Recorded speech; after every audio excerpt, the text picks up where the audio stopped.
قوم کے غریبوں نے جن کو 78 سالوں سے ذلیل و خوار کیا گیا، مختلف نظریات کے نام پہ، مختلف جماعتوں کے نام پہ، مختلف مسالک کے نام پہ، مختلف علاقوں کے نام پہ، مختلف برادریوں کے نام پہ، خدارا اس غریب نے جموں و کشمیر جوائنٹ عوامی ایکشن کمیٹی کو اپنا مسیحا سمجھ لیا ہے۔ تو ہمیں کسی بھی صورت غریبوں کی امیدوں پہ پانی نہیں پھیرنا۔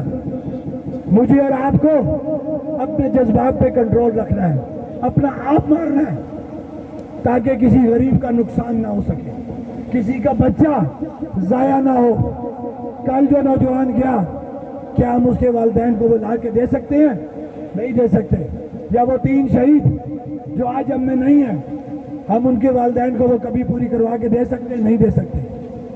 اگر ہم یہ کام نہیں کر سکتے اور جان کا کوئی نعمت بدل نہیں ہے تو ہمیں پوری کوشش کرنا پڑے گی کہ ہماری یہ تحریک پرامن رہی، کیونکہ اب میں اصل مدعا کی طرف آتا ہوں۔